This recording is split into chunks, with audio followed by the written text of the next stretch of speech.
Glórias a Deus. Estamos estudando tema de fé e eu vou fazer um breve resumo do que a gente já trabalhou até aqui. Nós começamos falando que o conceito de fé é um conceito fundamental para o cristão, por isso que nós estamos estudando esse assunto.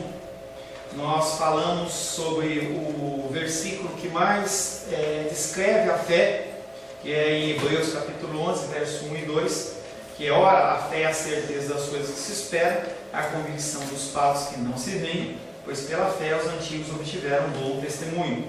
O autor de Hebreus, ao qual a gente não sabe, é um autor anônimo, ele fala sobre a diferença entre fé e esperança. Quando nós usamos a esperança dentro do sentido ocidental e dentro do sentido humano, a gente fala de algo que pode ocorrer como pode não ocorrer, porque provém do meu coração e do seu coração.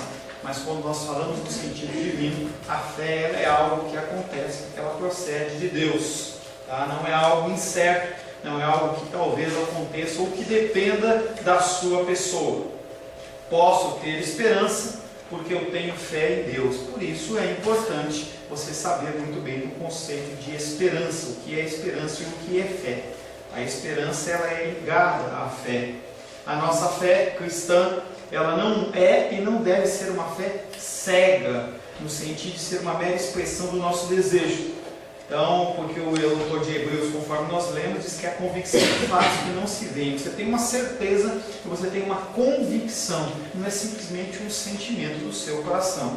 A ideia é essa: o amanhã eu não sei o que vai acontecer, mas eu sei que Deus sabe o que amanhã trará.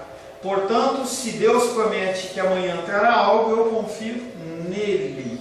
Porque você confia nele, você sabe que o que ele prometeu, ele vai cumprir. Essa fé serve como convicção, porque o seu objeto de alicerce não é homem, mas é Deus. Por isso que quando nós oramos, nós não determinamos nada. Por muito tempo as minhas orações eram pautadas em eu determino, eu mando, eu ordeno, mas na verdade isso é apenas uma esperança humana. Quando eu olho para você com uma dificuldade, eu simplesmente tenho um desejo no meu coração. E eu não posso dizer que Deus está falando aquilo se Deus não falou. E a gente vê que as pessoas dentro das igrejas, elas têm as suas fés, não sei nem se pode colocar fé em plural, mas as suas fés, não pode, né? A sua fé, entendeu? Pautada em palavras de homens, e quando o homem fala algo e a coisa não acredita, a pessoa ela cai da fé. Na verdade, a fé dela foi alicerçada em cima de uma coisa que é falha, que é o ser humano. Como que a fé vem? A fé vem única e exclusivamente por ouvir e ouvir a palavra de Deus. Você não consegue fé ouvindo um testemunho, você não consegue fé subindo um monte, você não consegue fé fazendo uma campanha, mas a fé ela vem pelo ouvir e ouvir a palavra de Deus. A palavra tem esse poder de gerar fé no meu coração e no seu coração, diante das coisas que acontecem. Abraão, nós falamos também, que ele creu em Deus. Ele saiu não sabendo para onde ia e partiu para uma terra e um futuro que não tinha visto. E a gente falou um pouco sobre esse assunto, em que não se tem uma base do que acontecia naquela região em relação à adoração. A gente pode supor coisas. Então a gente tem que entender que a fé ela veio por ouvir a palavra e a palavra de Deus, mas no sentido explícito, em que Deus fala com Abraão numa voz audível. E ele vai falar para Abraão: Abraão, sai da tua terra e da tua parentela. Então a fé foi gerada através da palavra de Deus, não escrita, mas falada. Algumas pessoas têm esse privilégio, Deus ainda faz isso nos dias de hoje, mas é uma coisa extraordinária. Tá? Em essência, isso é a fé. Não é crer em algo sobre Deus, é crer no próprio Deus. A fé cristã diz respeito a crer no próprio Deus. Ter fé é viver por meio de toda a palavra que procede da boca de Deus. E a gente tem entendido, temos falado que a Bíblia ela é o meio que Deus usa hoje para se comunicar com o cristão. Ele pode falar em voz audível, ele pode falar através de sonhos, ele pode falar, ele falou com José, ele pode falar através de anjos, falou com Maria e outras pessoas, ele pode falar através da natureza, através de um vento, através de uma série de meios e formas, mas o meio comum, o meio ordinário, o meio natural, chama-se Bíblia. É por aqui que o cristão deve ouvir a voz de Deus. Por isso que nós temos que crer em toda palavra que procede da boca de Deus.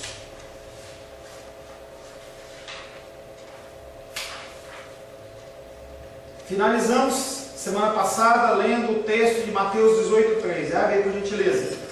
Nós vamos começar a falar um pouco sobre isso. O que é uma fé como a de uma criança? Mateus 18, verso 3.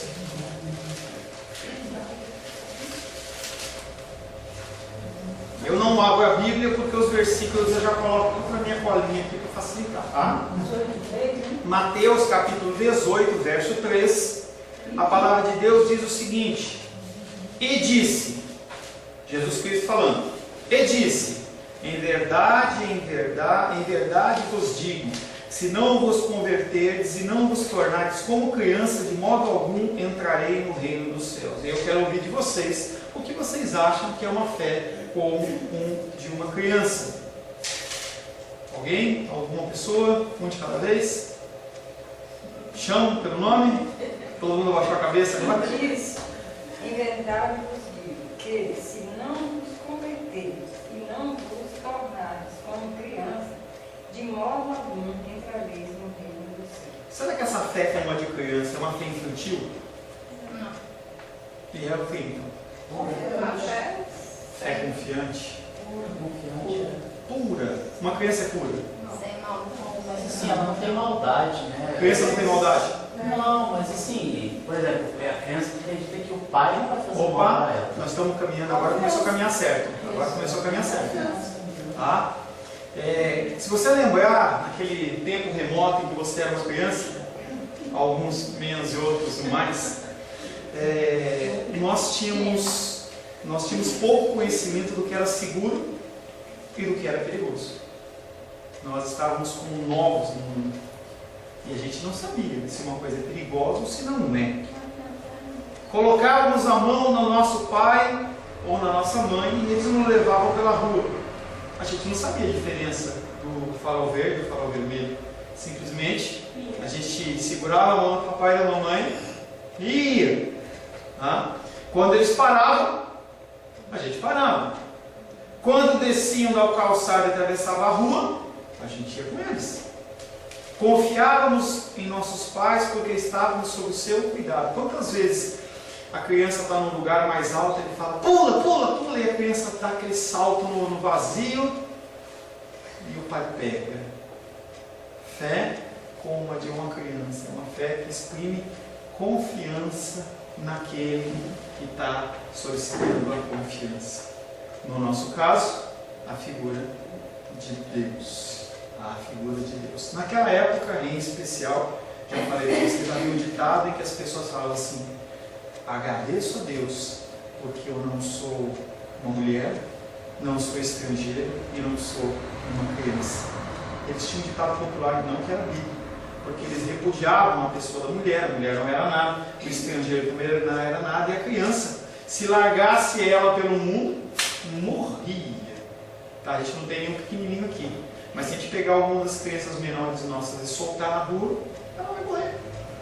As pessoas fazem atos como esse, pegar uma criança recém-nascida e colocar num lugar, jogar no chão, jogar numa lata do lixo. Se ninguém encontrar e não cuidar, a pessoa morre. Então, dessa maneira, nós somos chamados a confiar em Deus, sabendo que Ele está cuidando de nós. Ele não nos levará ao desastre. A fé, como de uma criança, tem confiança no caráter de Deus que nos tem como seus filhos. E quando você começa a viver segundo a palavra, e aí tem um termo que eu tenho começado a trabalhar com algumas pessoas que é chamado andar do Espírito, você começa a tomar algumas decisões e começa a tomar algumas ações em que as pessoas olham para você e acham tão estranho aquilo que você faz, como você está tranquilo nessa situação. E aí aquele versículo da Bíblia quase que salta aos olhos, porque eu sei em quem tenho crido, Ele é fiel para guardar o meu depósito até aquele dia. Então você crê e entende que independente da situação que você está, independente do que você está passando, Deus é contigo. Você conhece não porque você tem um sentimento ou porque alguém te contou, mas porque você estabeleceu um relacionamento com esse Deus que é algo que não pode ser abalado. As coisas acontecem, os ventos batem na tua casa, sacodem, trovões, relâmpagos, e mesmo assim você sabe que aquele Deus, Ele está lá presente, cuidando e guardando de você. Em momentos mais tenebrosos da sua vida, em algumas pessoas com aconselhamento eu tenho falado sobre isso, em alguns momentos mais tenebrosos da sua vida, em que parece que você vai sucumbir e cair, a fé, através da palavra, ela dá aquele relampejo e você consegue de alguma maneira acalmar o seu coração, tomar aquele fôlego e continuar andando em frente. Fé como uma de uma criança, uma fé em que você não está vendo Deus, uma fé em que você confia o caminho, os seus caminhos, nos caminhos, nas mãos dele, em que se ele fala para você ir, você vai. Se ele fala para você parar, você para. Por isso que é importante o tempo de devocional, o tempo de oração, porque você parando esse tempo na presença de Deus, ele vai te orientando o caminho que você tem que seguir. Falo para as pessoas, você investindo meia hora, 10 minutos, 1 hora de oração, você vai economizar um tempo enorme durante o seu dia, porque você vai agir segundo os propósitos de Deus, porque aquele tempo está consagrado ao Senhor. É como se você estivesse jogando ping-pong com o Senhor e você jogasse a bolinha na quadra dele. É responsabilidade dele, não é sua. Você tem que andar segundo os seus caminhos, você tem que seguir aquilo que você já aprendeu, você não tem que andar por coisas que você não aprendeu, mas as coisas que você aprendeu você tem que colocar em prática. Fé como de uma criança. Dessa maneira, somos chamados a confiar em Deus, sabendo que Ele está cuidando de nós. Ele não nos levará ao desastre. A fé como de uma criança tem confiança no caráter de Deus que nos tem como seus filhos. Tem uma ilustração que eu nem sei se é verdade, mas eu acho sempre interessante falar dela. Que havia um alpinista em que ele decidiu fazer uma escalada sozinho. Tem uns malucos que faz isso. E ele subiu uma montanha e eu sei que demorou muito para descer, foi escurecendo, e chegou uma hora que ele escorregou. E aí ele ficou pendurado na corda. E ele olhava, e o que eu vou fazer? A temperatura foi diminuindo, e ele falou assim, se eu ficar aqui, eu vou morrer, porque ninguém vai vir me buscar à noite, ninguém sabe que eu estou aqui. E ele orava a Deus falando, Deus, me salva. E Deus falava para ele, alguém falava assim, corta a corda. E ele falava assim, está amarrado.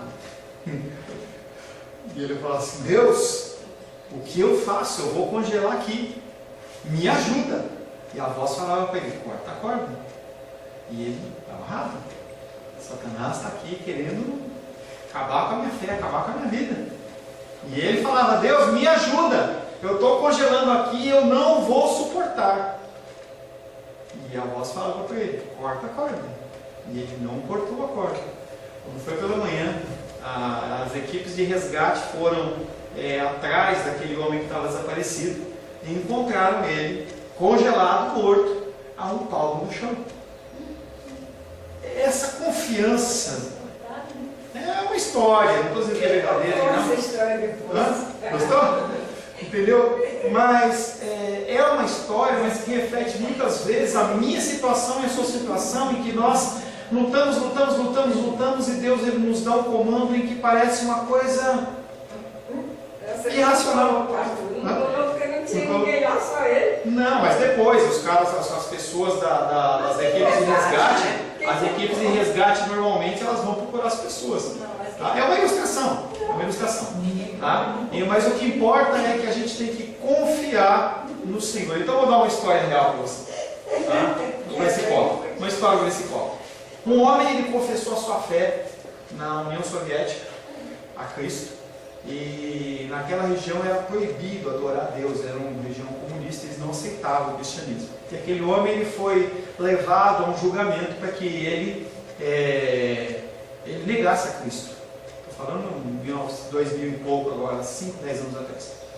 E ele foi levado a tribunal, ele foi levado às pessoas dizendo que ele tinha que negar aquela fé, Isso existe hoje, tem igrejas perseguidas durante todo o mundo existe. E aquele homem falou, não nego Cristo. Então você vai morrer. Transferiram ele para uma prisão na Sibéria, e a temperatura lá é 30, 40 graus negativo. Pegaram aquele homem, colocaram dentro de uma cela, jogaram água nele e deixaram as janelas abertas. Ele ficou acorrentado no pé da cama para morrer congelado. E aí aquele homem começou a clamar ao Senhor. E aí alguém foi desperto durante o mundo, ou uma ou várias pessoas foram despertas no mundo, em especial essa mulher. E essa mulher, ela foi incomodada pelo Senhor no sentido de orar por um homem que estava passando esse tipo de necessidade. Aquela mulher começou a orar meia-noite, quando foi 3, 4 horas da manhã, ela sentiu um alívio no coração. E aí ela parou de orar. E eu sei que esse homem, ele foi aquecido de uma forma sobrenatural pelo Senhor. E quando aqueles soldados chegaram naquela cela para pegar ele já morto, congelado, chegaram lá e estavam cantando hinos de louvores e glorificação ao Senhor. Eles ficaram tão assustados que eles soltaram aquele homem, e aquele homem foi dar um testemunho para a revista, dizendo que ele clamou a Deus, ele teve a fé, entendeu? Ele não desesperou, e o Senhor o envolveu com um calor sobrenatural. E aí aquela moça, ouvindo o testemunho daquele homem, ela ligou com a oração dela, e ela também escreveu aqueles homens, aquele homem e aquela mulher de outros países puderam se corresponder ou se encontrar a respeito desse assunto. Então, a fé como uma criança numa situação como essa e outras situações que você pode viver e talvez viva, você vai ser obrigado a cortar a corda. Cortar a corda. Tá? A peregrinação da vida cristã é uma jornada de fé. E muitas pessoas se enganam e se equivocam. E aí perecem. Pessoas aos milhares, talvez aos milhões, estão aceitando Jesus Cristo como Senhor e Salvador. Mas eles entendem que aceitar Jesus como Salvador é uma oração apenas, ela não precisa fazer nada. Ela passa por aquela porta, pseudo-porta de salvação, senta na graminha e não faz nada. Mas na verdade é o início de uma caminhada, o início de uma jornada. A peregrinação da vida cristã é uma jornada de fé. Começa quando Deus cria em nosso coração, no primeiro estágio da nossa experiência cristã, quando recebemos Cristo. E aí me perguntavam essa semana, falando assim, bom, se Deus ele fala apenas com os filhos, com os cristãos, falei semana passada a respeito do Sermão do Monte, você tem que tomar muito cuidado quando você fala das coisas concernentes ao reino com uma pessoa que não conhece o cristianismo, em que ela não vai entender, e você fala assim, pastor, mas como que isso acontece? Se você traz, o Padinha me perguntou, como você traz uma pessoa para a igreja e ela não é cristã, como é que ela vai entender a ação sobrenatural de Deus? Deus, naquele momento, ele implanta uma fé no coração daquela pessoa, em que a pessoa ouve aquela palavra e ele simplesmente tem os olhos, as escamas caem dos seus olhos e ele pode se entender e compreender o que está sendo falado. No primeiro estágio da nossa experiência cristã, recebemos a Cristo e cremos nele para a nossa redenção. Mas toda a peregrinação do cristão está alicerçada e fundamental nessa confiança e nessa dependência. Normalmente você vem, apesar de não ser um versículo bíblico, acontece isso com frequência. Você não vem pelo amor e você vem pela dor. Isso não está na Bíblia, não é Eclesiastes, não é Provérbios de Salomão, não é. Alguém falou isso, mas é uma verdade. A maioria, pelo menos no meu caso, entendeu? Eu vim num momento de muita dificuldade. Talvez você também, talvez você tenha uma vida cristã já, não importa. Mas eu vim num momento de dificuldade. Você vem buscando uma solução para um problema que você tem. E a gente entra na igreja, não está procurando Deus, não está procurando nada, mas a gente quer aquela solução.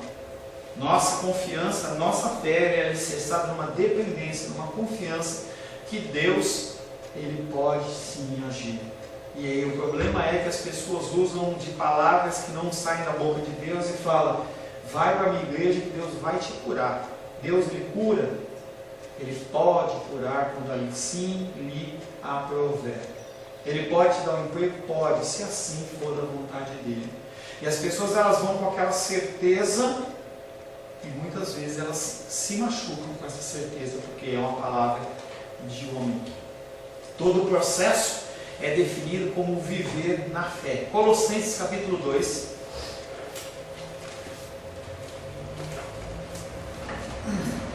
Colossenses capítulo 2, versos 6 e 7.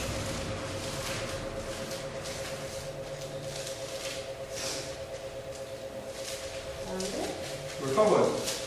Ora, como recebeste Cristo Jesus, o Senhor, assim andai nele, radicados e edificados e confirmados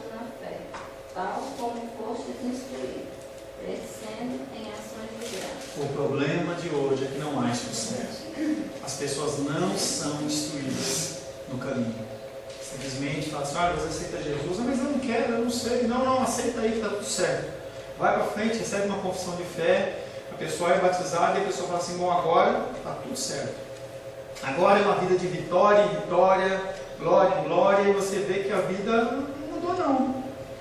Você vê que as dores continuam, você vê que as fragilidades continuam, as dependências, as faltas continuam, porque você tem que caminhar no amadurecimento, e se não houver instrução, você se perde. Nós precisamos de instrução, o povo cristão precisa de instrução. As crianças no âmbito secular precisam de instrução. As pessoas, os jovens precisam de instrução, todos precisam de instrução, muito mais quando se refere à palavra de Deus. Ser cristão não é apenas você frequentar uma igreja, ou ter uma carteirinha de igreja, ou ser batizado, ou você ter feito a sua confissão de fé. Vida cristã é muito mais que isso.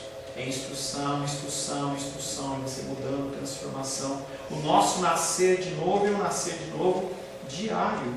Dia após dia você tem que nascer de novo. Ora, como recebestes Cristo Jesus o Senhor, assim andai nele. Nele radicados e edificados e confirmados na fé, tal como fostes instruídos, crescendo em ações de graça. Quem está falando aqui é o apóstolo Paulo, a igreja de Colossos. E ele fala assim, gente, vocês aceitaram Cristo e eu ensinei vocês o caminho que vocês têm que seguir. Agora vocês não podem simplesmente se declarar cristãos e não colocarem essas coisas em prática. O que vocês aprenderam, coloquem em prática. Essa é a razão porque Deus falou ao profeta Abacuque: eis o soberbo, sua alma não arreta nele, mas o justo viverá pela fé. Esse é um versículo muito conhecido, em que se corta o começo e fala, o justo viverá pela fé. Poucas pessoas sabem que o começo desse versículo fala: eis o soberbo, a sua alma não é reta nele, porque agora estamos confrontando a fé daquele que é como uma criança, com a fé daquele que acha que é adulto, aquele que acha que é independente. Bom, eu já sei o suficiente de Deus e agora eu vou andar por conta própria. Eu vou tomar as minhas decisões, eu vou fazer o que eu acho, o que eu não acho. O Senhor, Ele está falando para eu fazer isso, mas eu acho que a minha decisão para a minha vida realmente não é essa. A minha decisão melhor para a minha vida é essa. E a pessoa, ela começa a achar que ela é sábia o suficiente. O conceito para isso chama-se soberba. E aí você abandona a fé como de uma criança e você começa a achar, não, eu já tenho tanto tempo de cristianismo. Eu já sou diácono. Eu já sou do louvor, eu já sou pastor, eu já sou bispo, eu já sou um sacerdote de qualquer sorte ou espécie, e eu não preciso mais me debruçar sobre a palavra, porque se você olhar o nível do cristianismo das pessoas, na sua maioria, é um nível muito baixo. Se você já sabe alguma coisa, você já sabe muito. Na terra de cego, quem tem um olho é ele. E você toma esse ditado popular como uma verdade bíblica e você fala assim, eu não preciso mais de Deus, eu vou reger a minha vida. Eu vou decidir com quem eu caso, eu vou decidir aonde eu trabalho, eu vou decidir por onde eu vou, o que eu faço. E aí sua fé já não é mais uma fé como de uma criança. E o versículo de Abacuque é: eis o soberbo, sua alma não é reta nele, mas o justo viverá pela fé. Pastor, eu vou perguntar para Deus tudo que eu tenho que fazer. Você vai perguntar para Deus tudo que você tem que fazer. E aí, conforme você vai vivendo e caminhando nessa jornada cristã, você vai estabelecendo uma relação com Deus em que você não precisa parar e perguntar. A voz dele ele começa a fluir naturalmente através da sua vida e você age segundo o padrão de Deus. E isso é uma caminhada e uma jornada. Abacuque ficou confuso pelo fato de que Deus estava permitindo que seu povo escolhido fosse derrotado por uma nação pagã e colocado num estado de oposição. Se você lembra a história de Abacuque, eu vou falar rapidamente, é a história de um profeta que olhava para o seu povo em Jerusalém e ele não estava sendo opresso por nações de fora. E sim, as pessoas de dentro estavam uma querendo roubar da outra. E o profeta Abacuque começa a clamar a Deus, falando: Deus, você não vai fazer nada. E aí Deus fala assim, tá bom, eu vou fazer, eu vou mandar uma nação chamada Babilônia para vir aqui destruir tudo. E o Abacuque começa num conflito com Deus, porque ele não consegue entender essa vontade de Deus aplicada em cima do seu povo. E o Abacuque fica extremamente confuso e olha para Deus e fala assim, não Deus, não destrói, que isso? Esse povo é pagão. E aí Deus fala, você tem certeza, você tem razão, Abacuque, eu vou destruir primeiro ao Israel e depois eu destruo a nação pagã. Não, Deus, não é isso que eu estou querendo dizer. E aí ele fica num desespero, e aí entra em Abacuque capítulo 2, verso de 1 a 4, abre aí. Agora vai ser difícil, hein? Abacuque capítulo 2, verso de 1 a 4. Cuidado, você pode ser chamado para ver. E eu vou ficar de pé, hein? Ai. Abacuque capítulo 2, versos de 1 a 4. Leia, Mateus. Por-me-ei na minha torre de vigia, colocar-me-ei sobre a fortaleza e vigiarei para ver o que Deus me dirá e que resposta eu terei à minha queixa. O Senhor me respondeu e disse, escreve a visão, grava-a sobre tábuas, para que a possa ler até que me passa correndo. Porque a visão ainda está para cumprir-se, no tempo determinado, mas se apressa para o fim e não falhará. Se tardar, espera-o, porque certamente virá, não tardará. Eis o soberbo, sua alma não é reta nele, mas o justo viverá pela sua fé. Você viu que eu li o primeiro versículo, depois eu rasguei ele, coloquei só um pedacinho, agora eu coloquei o contexto inteiro. Vou ler de novo. Tá? Por-me-ei numa torre de vigia, porque ele era um profeta, ele era um atalaia. E ele ia ficar ali aguardando para ver qual era a resposta de Deus. Colocar-me-ei sobre a fortaleza e vigiarei para ver o que Deus me dirá e que resposta eu terei em minha queixa. O Senhor me respondeu e disse, escreve a visão, grava sobre tábuas, para que possa ler até quem passa correndo. Ninguém pode ter desculpa que não ouviu o recado de Deus.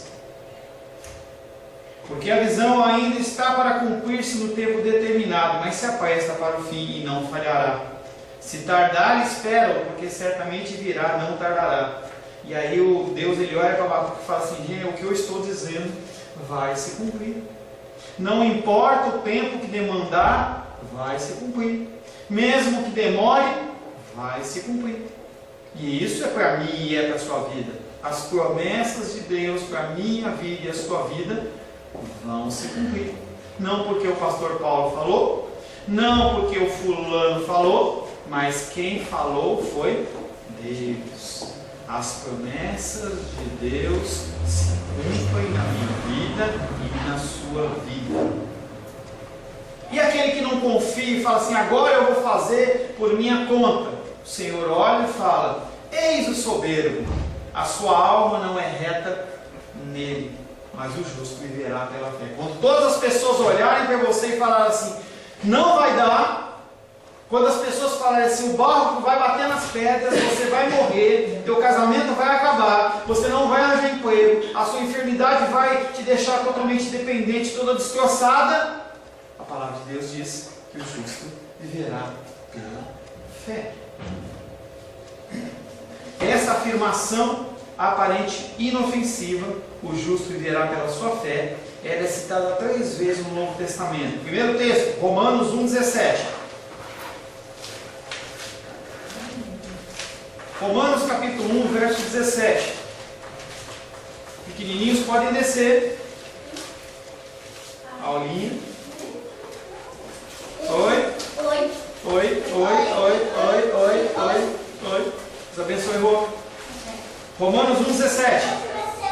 Desde que a justiça de Deus. Só um minutinho. Esses são meus filhos. Eles são gêmeos.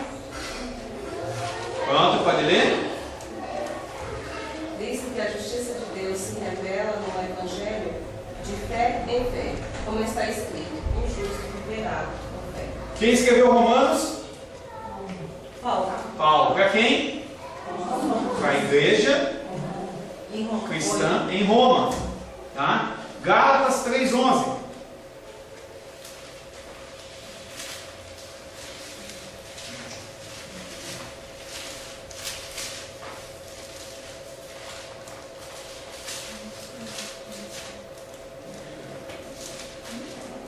achou? Leia, por gentileza.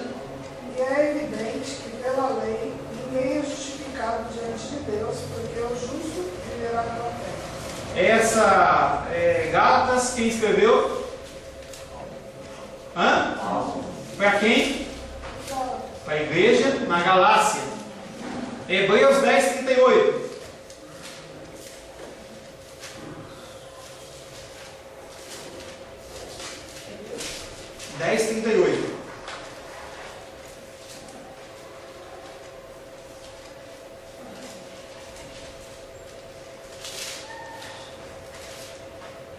Todavia, o mesmo justo viverá pela fé. Quem escreveu Hebreus? Não se sabe. Anônimo. Anônimo. Para quem foi escrito para a igreja? Na cidade de Hebreus? Não, para os Hebreus. Tá? Essa expressão significa que Deus se agrada quando o seu povo vive por confiar nele. Deus falou a Abacuque: eu responderei a sua pergunta, mas não a responderei imediatamente. Aquele versículo que nós lemos anteriormente. Se demorar, espera, aguarda. Você tem de esperar, mas enquanto espera, lembre-se que a resposta virá certamente. Isso é um alento aos nossos corações. Você sabe que está demorando, mas sabe que a sua esperança não é uma esperança humana. A sua esperança é a esperança em Deus.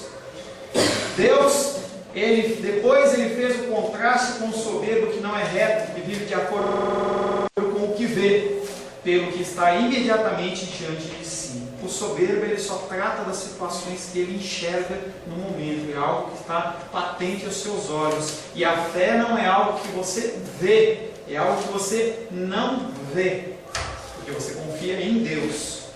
Ele não tem tempo para confiar nas promessas invisíveis de Deus, aquele que é soberbo. O homem de fé está em contraste com esse homem. Embora as promessas de Deus demorem, ele tem certeza que elas se realizarão. E os justos aos olhos de Deus são as pessoas que vivem pela fé.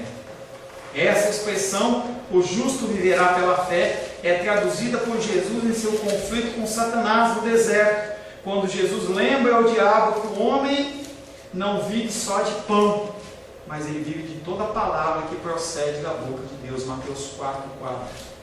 O Senhor Jesus, depois do seu batismo, ele foi levado pelo Espírito ao deserto para ser tentado.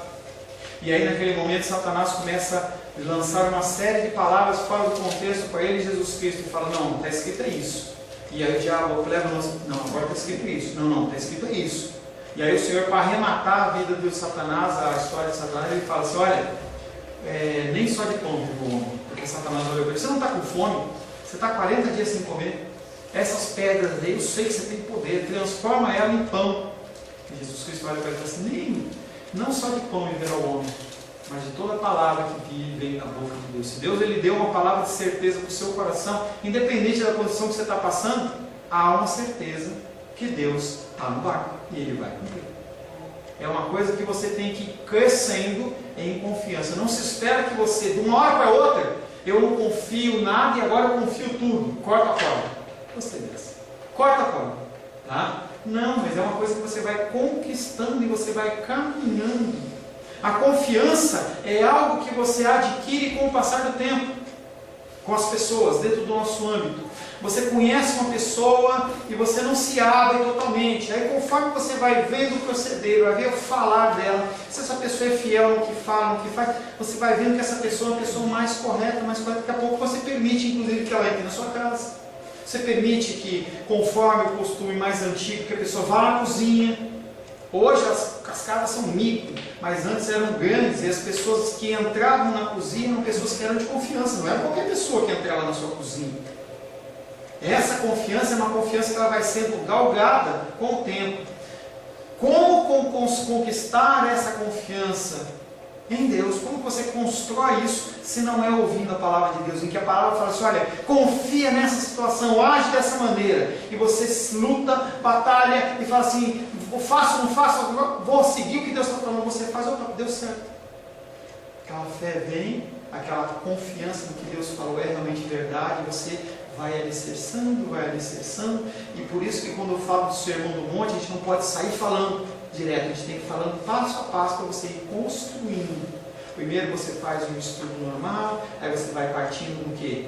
Do geral, você vai sendo cada vez mais específico. A fé é assim. Você vai tendo contato com a palavra de Deus, você vai crescendo.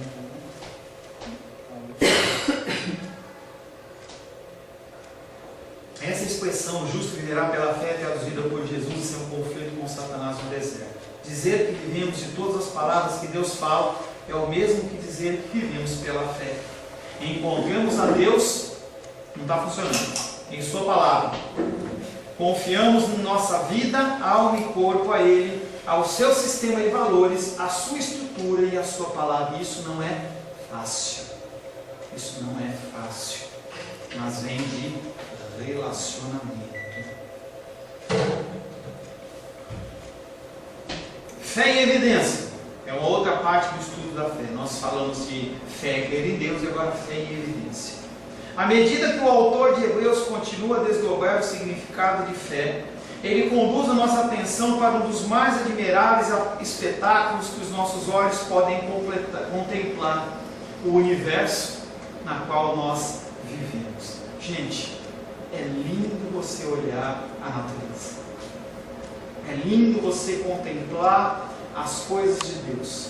E eu posto e envio versículos diários com imagens, e aí tem fotos lindas e maravilhosas que as pessoas tiram pelo mundo, e aí você para e olha e fala assim, nossa, que detalhe de Deus.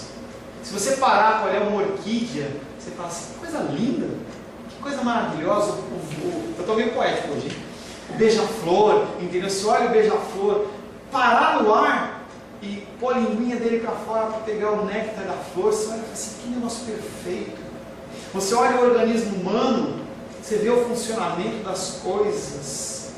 A Lurdinha estava compartilhando comigo a respeito de uma dificuldade que ela está tendo com uma glândula paratireoide, e ela começa a falar do que aquela glândula coordena, e você fala assim, poxa, eu não sinto falta, eu não tenho problema nenhum com essa glândula, mas quando ela dá problema, a gente tem uma série de coisas no nosso organismo que a gente nem sabe que existe, mas que fazem funções específicas, que dosam as coisas de uma maneira maravilhosa. Quando você olha é o pâncreas que cuida da insulina? Né? Você olha o pâncreas, a quantidade certinha, quando ele está funcionando direitinho, que ele lança de insulina dentro do organismo, para que o açúcar e tal, você olha e fala, meu Deus, é muito lindo e maravilhoso. Fale, querido. É por isso que eu tenho medo de remédio, porque remédio atrapalha essas coisas. O remédio, ele é uma coisa complexa, porque a gente vive numa sociedade capitalista, em que as pessoas elas querem ganhar dinheiro a todo custo. A gente vê que o ser humano, ele não está preocupado com outro ser humano. Os corações estão tão endurecidos em que as pessoas, numa grande catástrofe, as pessoas conseguem pegar uma doação que vem de um outro estado ou de outro país, e ela consegue pegar aquilo para vender. Ela tira da pessoa que está com sede. A pessoa, ela mata pessoas por nada. E na indústria farmacêutica não é diferente, estou falando que é na sua totalidade. E a gente vê que muitos medicamentos, se você for ler a bula dele, você não compra. Porque ele promete curar uma unha encravada, mas ele pode desregular todo o organismo. Como fazer e como agir? Tomo ou não tomo? Faço ou não faço? Fé como de uma criança. Senhor Deus, estou na tua presença. Estou com essa enfermidade. Vou para esse médico. Vou fazer este exame. Vou me consultar com tal e tal médico. Vou em tal hospital. O Senhor é o meu Senhor, o meu pastor, e nada me faltará. Senhor, vai na minha frente. Senhor, dirige o hospital que eu tenho que ir. Senhor, olha aquele medicamento, tira toda a reação que é contrária. Senhor, coloca profissionais da saúde, que sejam profissionais da saúde sérios, que são cristãos, que sejam pessoas alicerçadas na tua palavra, que vão olhar para mim de uma maneira diferente. Senhor, eu vou para essa mesa de cirurgia, eles vão me dar uma anestésica, eu não vou enxergar nada. mas eu sei que o Senhor vai estar ali, porque o Senhor é o médico dos médicos. E quando você vai declarando e falando coisas como essas, são orações ao altar do Senhor, o Senhor, Ele olha para você, se agrada da sua confiança, porque você tem uma fé como uma criança. E o que você pode fazer numa mesa de cirurgia anestesiado geral? Nada! Uma pessoa que der um espirro e cortar uma veia, você morreu! Uma pessoa que ministrar em você um medicamento que você é alérgico, você morre! Se o cara colocar uma ampola de sangue que não é a sua, você morre e você não pode fazer absolutamente nada, os seus não podem fazer nada, pai, mãe não pode fazer nada, ninguém pode fazer nada, você está nas mãos de Deus, fé como de uma criança. Se abster de medicina? Não. Mas com fé naquele que é o poderoso, você vai.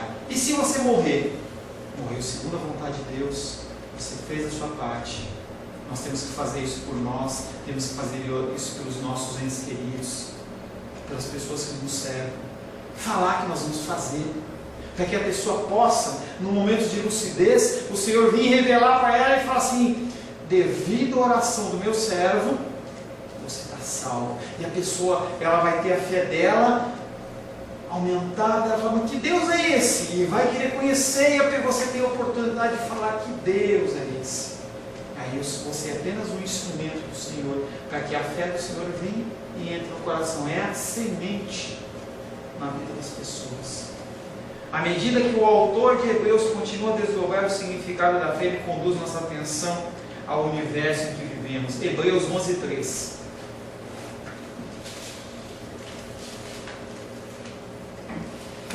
Hebreus 11:3.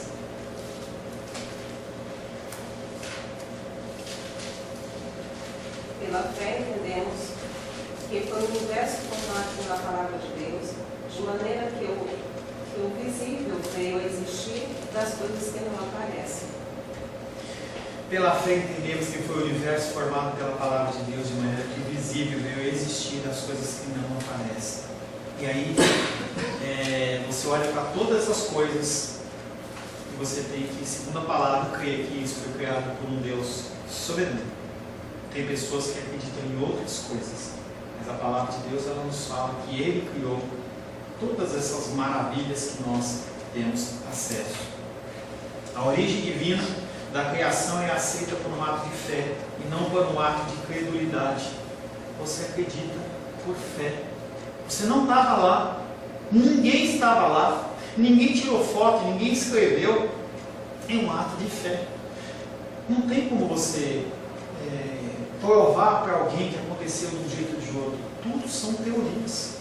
Tem momentos da sua vida em que você vai ter que decidir pela fé, em que a pessoa coloca você numa situação tal que você fala assim: olha, ou eu corto a corda, ou eu vou morrer aqui. O que eu vou agir? Eu vou agir segundo a palavra de Deus ou segundo o entendimento do meu coração? Muitas pessoas acham que o conflito atual entre ciência e religião é um conflito entre o racional e o irracional.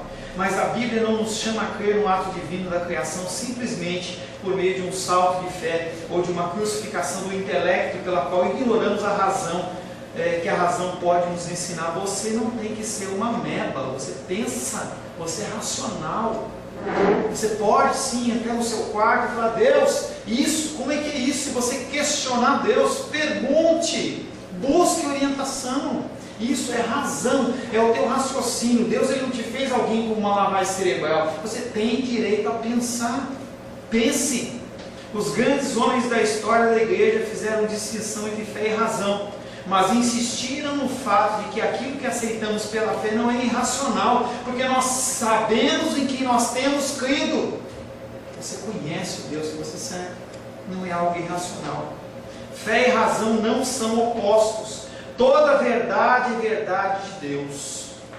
A pessoa não conhece Deus, mas ela pode falar da verdade de Deus, porque toda verdade procede de Deus. E aí você vê pessoas falando, não são cristãs, mas elas falam coisas que são de Deus. As coisas que nos cercam, já falei um pouco sobre isso.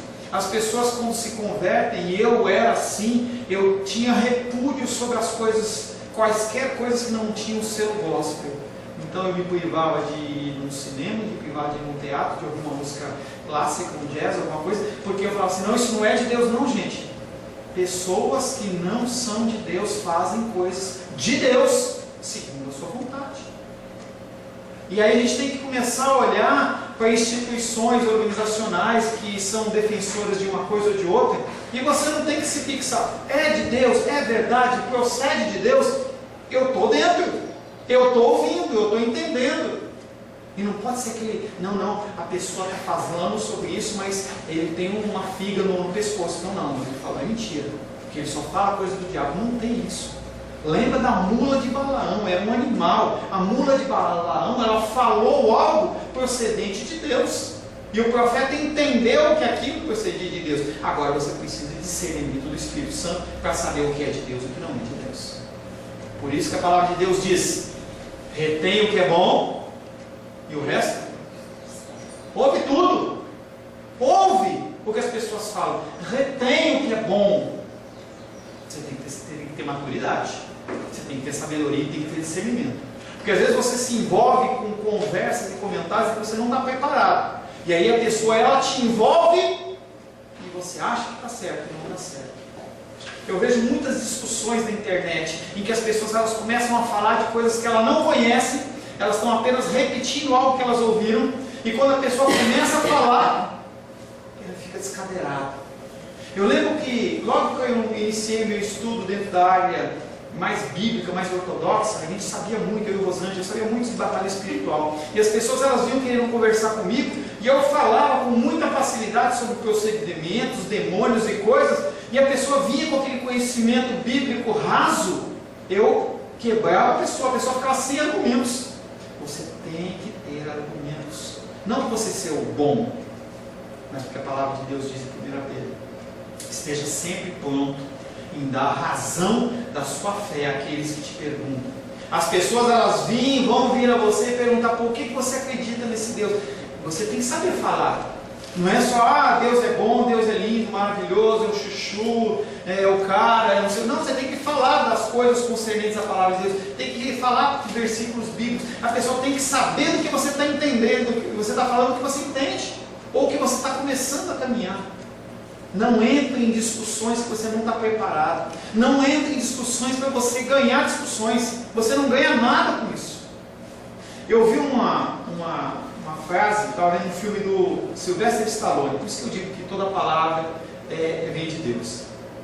Toda palavra que é verdade vem de Deus. Ele falava assim, estava conversando com uma pessoa que estava aprendendo lá a lutar, e aquele homem não parava de falar, e ele falava assim, entenda que o princípio da sabedoria é ouvir. Enquanto você está falando, você não entende nada, você não aprende nada. Você tem que ouvir as pessoas, ouve com atenção. Retém o que é bom. O que não é bom, você descarta. Vai na palavra, vai buscar. Ouve mais, é o recado que eu te dou agora nessa manhã. Ouve mais. Porque as pessoas... Eu tenho um problema. Eu e a Rosângela já tenho com ela. Em que a gente está falando, um interrompe o outro, e aí ela me chama a atenção. Deixa eu acabar de falar. Fiz isso com a Vitória aquele dia. Deixa eu acabar de falar. Aí ela fala e me interrompe. Eu posso acabar de falar? A gente tem essa mania de a gente achar que a gente consegue aquela programa do Silvio Santos, qual é a música? Em 7 notas. Plim. Aí você fala, não é. Espera tocar as 7 notas. A gente tem que ter calma e tem que aprender a ouvir. E eu tenho muito a te falar, mas o tempo está acabando. Quero falar, isso que você está falando aí também tem que tomar muito cuidado, porque isso não quer dizer que a gente tem que ficar se metendo em tudo qualquer canto ouvindo qualquer coisa. Por isso que eu falei, eu fiz a observação. Você tem que tomar muito cuidado com as pessoas com que você se relaciona, com as coisas que você ouve, porque se a pessoa tiver mais conhecimento que você, ela te enrola. Se o conhecimento daquela pessoa em relação àquela religião, em relação àquela doutrina, em relação a qualquer coisa que seja, ela souber mais que você, ela te enrola. E aí, as grandes heresias da palavra de Deus nasceram em coisas como essa, em que as pessoas elas começaram a devagar, não tinham conhecimento, e eles foram por vertentes, quando viu, estavam em outra quadra, longe de cristianismo. Temos que tomar muito cuidado com as coisas que nós ouvimos. Mas você é uma pessoa dirigida por Deus, fala, Deus, eu estou nessa situação, é do Senhor? É da sua vontade? É que nem da medicina. Por isso que eu falo que a gente tem que estar o tempo inteiro na presença do Senhor, buscando a direção dele, para que a gente não tome caminhos. E eu ensino para as pessoas que quando você comete um erro, o mundo vem assim, você comete um erro, você cai, você levanta e segue em frente. O cristianismo não é assim. Você vem, cai, volta para o ponto onde você caiu e aí continua caminhando. Apocalipse fala sobre isso. Tenho contra vocês que vocês deixaram o primeiro amor. Volta onde você caiu, conserta e aí continua caminhando. Amém, queridos? Pastor, Fale, deixa eu dizer uma coisa. Pode falar. Eu estou aqui hoje porque gosto de ouvir falar de Deus, mas não deveria nem ter medo. Mas eu não deixo. Glória a Deus. Não é problema com doutrina de ninguém, não é nada. Mas está havendo um grande debate. Porque eu creio num Deus que pode todas as coisas. Sim. E aí eu não estudo as coisas do marido. Não vou para esse lado porque eu penso, eu não dou conta de estudar as coisas de Deus, mas eu vou estudar. Perfeito. Então, pessoas que sabem mais do que eu dizem e afirmam com tanta segurança que é assim, se fulano lançou a maldição, essa maldição vai valer, que não sei o quê, por isso. E eu fico olhando para aquilo e pensando, será que essa pessoa não está dando lugar a essas coisas, deixando de acreditar no poder de Deus? Sim. E dando lugar a isso? Mas Sim. aí eu digo, será não é uma ignorância minha? Porque Não. eu estudei essas coisas. Não, eu estudei, querida, e por muito tempo eu acreditei nessas coisas. E eu digo para você, uma pessoa que estudou sobre isso, é ignorância. Ignorância não no sentido de que a pessoa não sabe. Simplesmente isso, a pessoa não sabe. Eu não sabia e eu acreditava sobre isso. Eu acreditava que se você falar para mim, Paulo, a sua vida vai ser uma miséria, se eu não quebrar a sua palavra, isso vai vir sobre a minha vida. Aí o que eu estou fazendo é crer num Deus desse tamanho, ó. Aí o que eu vejo, pastor, é a pessoa alimentando um ódio contra a outra que disse que a vida dela ia ser aquela porcaria toda, e ela alimenta aquele ódio, dizendo, ó, minha vida não está dando certo porque fulano disse isso comigo. Aí eu penso, e onde é que está Deus? O errado está os dois, tanto o que falou como aquele que está acreditando. Porque a pessoa, ela alicerça a sua fé no que o homem falou. E aí pode ser uma coisa boa como pode ser uma coisa ruim. Tudo isso é o quê? Confiança no homem, não em Deus. Está errado. E aí você pega os seus pecados, sua vida pecaminosa, os seus erros, suas falhas, que desgraçaram a sua vida, porque você agiu errado. Você fala assim, não, a culpa é do papai, da mamãe, do titio, do pastor, do fulano, do não sei quanto. Porque é mais fácil. Aconteceu isso no Jardim do Éden. Quando Eva comeu lá a uva, pequi, berinjela, sei lá que fruta que era lá, comeu, deu para Adão. Adão estava vendo tudo aquilo, dentro do conceito, a gente não consegue enxergar isso dentro da versão em português, mas em hebraico você... Adão estava olhando e vendo tudo aquilo que estava acontecendo, porque dentro do verbo que foi utilizado para entregou, ela fez isso, com a maçã, ou a uva, sei lá, entregou. Então Adão viu o aparecimento da serpente, viu ela enrolando Eva, e mesmo assim ele deixou. Ela come e ele come, acontece toda aquela situação, Deus aparece na cena e fala, Adão, o que você fez? A resposta dele, culpa é da mulher que você me deu. Olha para a mulher, o que você fez? Foi a serpente. O que nós fazemos é com a culpa dos outros. É por isso que quando a gente trata em aconselhamento bíblico, o aconselhamento bíblico não é para acomodar o seu coraçãozinho, sim mostrar como você está errado. Como você perante a situação, mas o fulano me ensinou errado. E a sua mente? E a sua mente? Quando a pessoa começa a falar absurdos, você não vai ler, por quê? Porque você é cômodo, você é folgado, e você prefere que as pessoas façam por você. Lá em São Paulo tem um pastor que ele fala assim, hoje é dia da campanha do jejum. Você pode vir para a igreja, horário tal. Só que você não precisa jejuar não, quem vem jejuar é você. Olha que coisa linda, hein? Só que está na Bíblia isso. Só que é mais cômodo para mim. O que eu faço? Eu acredito no cômodo. A falha está na pessoa que recebe. Nenhum de vocês vai poder chegar para Deus e falar assim: olha Deus, eu estou no caminho que eu estou porque foi culpa do pastor Paulo, apesar de que eu vou ser julgado pelo que eu falei. Mas vocês vão ser julgados pelos seus atos, porque a palavra de Deus ela está na mão de vocês. O Espírito Santo, ele não vem e vai embora como no Antigo Testamento. Ele está disponível. Deus, o pastor Paulo falou tal coisa, fulano falou tal coisa. É verdade. Você sabe que ele vai falar com você? Não acredito, pastor. Falta de fé. Porque a palavra de Deus é Deus falando com você. Você tem que acreditar nisso. Então não se prendam com as coisas que as pessoas falaram ou determinaram, porque nem eu nem você temos poder de acrescentar 1 centímetro na nossa altura, nem um dia na nossa vida, nem coisa nenhuma. Pior é que a pessoa mostra lá na palavra que a pessoa é conhecedora da palavra também. Recortar a Bíblia não é motivo de certeza nenhuma. Se eu quiser provar para você uma doutrina qualquer, eu provo. É só pegar um versículo bíblico, que é o que nós estamos falando de fé. Você não pode recortar. Você tem que ler o texto. O que o texto está dizendo? É para quem? Por isso que a gente tem que meditar na palavra e estudar. Senão você lê o versículo e o cara fala: ah, não, mas a Bíblia está dizendo isso. Ela está dizendo em que contexto? Vai ver para quem que é. O que é o texto que está inteiro dizendo? Eu falava com um parente meu esse fim de ano, e o cara falava para mim assim: não, mas a Bíblia está dizendo isso. Eu falei assim: está dizendo isso, pega o texto inteiro. Nós começamos a ler. Ele percebeu que não, Deus não estava falando, Jesus Cristo não estava falando daquilo que ele achava, estava falando de outra coisa. Você vê que esse texto, o justo viverá pela fé, então eu posso fazer o que eu quiser. Eu vou lá e compro um carro em 50 parcelas, porque eu tenho fé em Deus. Mas tudo me é permitido, né? As pessoas isolam os versículos para satisfazerem. Tudo posso naquele que me fortalece. Vai lá na EPTG, para na frente lá de uma carreta e fala assim: para em nome de Jesus e espera para ver o que vai acontecer. Não, mas dentro do conceito secular é isso que nós fazemos. Você acha que você pode executar uma autoridade ali porque você acha que é inerente a você. Eu fico encabulada, porque eu vivi essa vida toda acreditando só no poder de Deus. E ele nunca me levou para um lugar errado nenhum. Eu sempre estou aqui, eu posso não estar certa, mas eu não me considero que estou errada.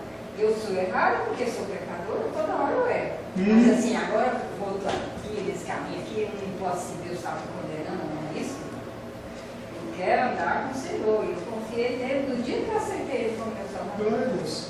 Mas quando eu vejo uma pessoa burra, as pessoas elas estudam muito e sabem muito, mas temos que orar por essas pessoas. Eu te garanto uma coisa, vocês: se eu tive meu coração quebrantado em relação às coisas que eu acreditava, porque quando ele senta na conversa e fala as coisas que eu já fiz dentro desse negócio de batalha espiritual, você vai falar: é mesmo?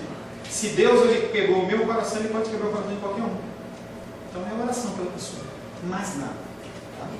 E amor, hein? Amor, porque nós sabemos o que sabemos, porque Deus ele é misericordioso conosco. E só por isso. Disso que o Senhor falou aqui hoje, até sonhar eu sonhei com essa aula, eu praticamente sonhei. Glória a Deus. Porque eu estava contemplando o universo, a beleza, o Senhor falando isso aí, e eu estava num sonho vendo um capim. E no capim verdinho, e lá em cima a ponta do capim era assim, mais para... eu vou dizer, mas não era ouro, mas era aquele ouro entre o ouro e o cobre. Uma cor assim. Era bonito. E ficava tudo certinho. Dali para cima era daquele jeito, dali para baixo era verdinho. E eu disse: mas Deus é bom demais, como Deus fez isso tão bonito. E eu fiquei agradecendo a Deus no sonho, orando, dizendo: Senhor, muito obrigada, porque eu nunca vi uma coisa tão bonita assim. Contemplando a beleza de Deus, né? Mas eu sonhei com monstros também. Só que monstros ficam falando. Senhor, em nome de Jesus, queremos agradecer pelo primeiro período de estudo que nós tivemos. Queremos agradecer pela manifestação do Teu Espírito. Que o Senhor possa, Pai, limpar a nossa mente de tudo que for falado nesta manhã, que não é da Tua vontade. Nós sejamos edificados apenas pela palavra que procede do Teu coração, Pai. Em nome de Jesus. A paz seja convosco. Meu nome é Paulo César. Eu sou pastor da Igreja Cristã Semente de Vida, aqui em Brasília, Distrito Federal. Me alegro que a palavra tenha te alcançado. A palavra faz isso. Ela alcança as pessoas aonde quer que elas estejam. E você foi agraciado com esta palavra. Não que eu tenha nada especial a te dizer. A palavra ela é suficiente e ela usa quem ela quer. E eu me alegro por ter sido um canal para poder te abençoar. Mas eu quero te dizer que não basta você ser um ouvinte. Não basta ser uma pessoa que se alegra quando você ouve a palavra de Deus. A vida ela é feita de decisões. Se você está ouvindo essa palavra hoje, eu creio que o Espírito Santo tem um propósito especial com você. Muito mais do que prosperidade, muito mais do que uma cura física, uma cura emocional ou espiritual, Ele quer te alcançar para a vida eterna. Nós investimos nosso tempo, nós investimos as nossas forças em coisas terrenas, mas o Senhor Ele tem muito mais a oferecer. Ele tem sim para você a cura, Ele tem sim para você a prosperidade, mas Ele tem muito mais que isso. Submeta-se a um Deus que Ele é capaz de mudar e transformar a sua vida por completo. Creio que o Espírito Santo Ele é capaz de tocar o teu coração. Quero pedir que você curve a sua cabeça. Senhor, em nome de Jesus, coloco na Tua presença essa vida que ouve esta ministração, que ouve esta palavra. Pai, eu não tenho capacitação nenhuma, mas o Teu Espírito Ele é capaz sim de tocar nesta vida, gerar nela mudança, transformação, arrependimento, e que ela possa simplesmente bater no peito, convencendo-se que é pecadora e que precisa de um Deus salvador.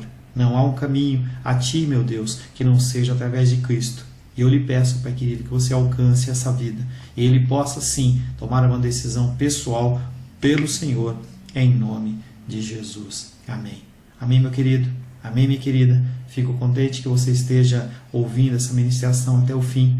E peço que você não se limite a ouvir os cultos pela internet. Você procure perto da sua casa uma igreja, um lugar que proclame a palavra do Senhor. Eu oro para que o Espírito Santo te direcione nessa busca, porque muita coisa tem sido oferecida que não é o Evangelho. Eu abençoo a sua vida em nome de Jesus. Amém.